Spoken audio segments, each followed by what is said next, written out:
Please help me to reach 1,000 subscribers. The notification lit my phone at 1:17 a.m. Not a call. Not a missed call. Just one message, from her best friend.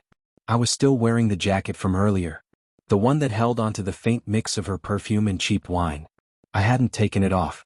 I hadn't really moved since I walked out of that bar without saying a word. Even the smile I'd worn there still felt stuck to my face, tight, unnatural, like a mask I'd forgotten how to remove. I stared at the screen.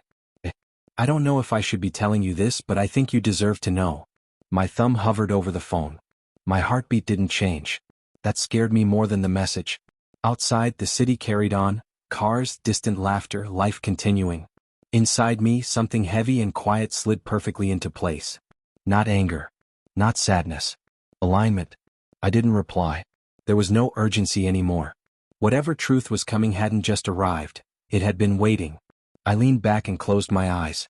The sound from earlier replayed with brutal clarity. Her laugh. Sure. Loud. Public. Weaponized. You really think I'd ever introduce you to my parents? She'd said, lifting her glass while her friends leaned in. Don't be cute. They laughed with her. I smiled for her and answered calmly, don't worry. You won't have to. Then I stood up. Walked out. Didn't look back.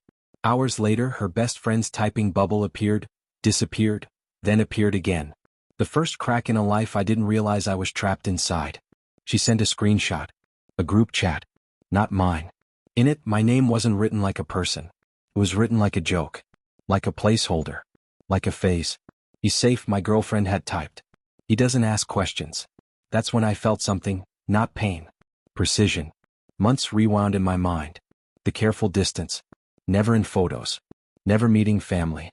Never included when the future was mentioned. I'd called it timing. Culture. Stress. The lies we tell ourselves when the truth feels inconvenient. More messages came. Her parents already knew someone else. Someone older. Someone serious. Someone she'd been with for years. I wasn't a secret because she was private. I was a secret because I was temporary. I didn't confront her. I didn't spiral. I didn't drink. I didn't even respond right away. Instead, I opened my laptop. Dates. Locations. Overlapping weekends. Phone records she'd forgotten I could see. Long calls that never happened when she was with me. Missed calls she said were spam. Everything was there, hidden in plain sight. In public, I stayed the same. Calm. Attentive. Smiling when necessary.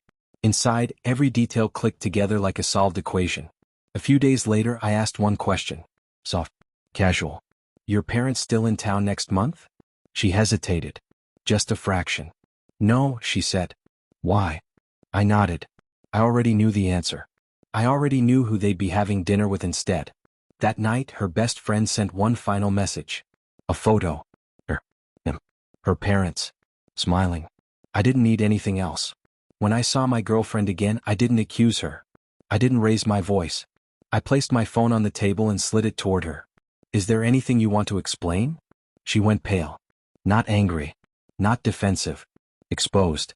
Her mouth opened, then closed. Her hands shook as she reached for the phone, like touching it might rewrite what it showed.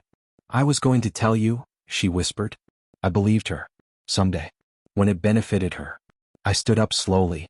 You already did, I said. She cried. Said my name like it was an apology. Like it was a spell that could reverse time. I didn't stay to hear the rest. The real power move wasn't leaving. It was what I'd done before. That same evening I forwarded everything. Not to her parents. Not to the other man. To the one person she underestimated most, her best friend. Along with one line. Send this to whoever you think deserves the truth. By morning, her double life collapsed inward. Accusations. Calls. Messages I never opened. The laughter from that bar replaced by a silence so loud it echoed. I felt nothing watching it happen. No satisfaction. No revenge high. Just relief. Clarity. I didn't block her. I didn't need to. I simply stopped existing in her world, just like she'd never fully existed in mine. The last message I ever read from her was simple. I didn't think you'd walk away. That was her final mistake. I didn't walk away because I was hurt. I walked away because I finally saw the truth. And once you see someone clearly, you can never unsee how small they really are.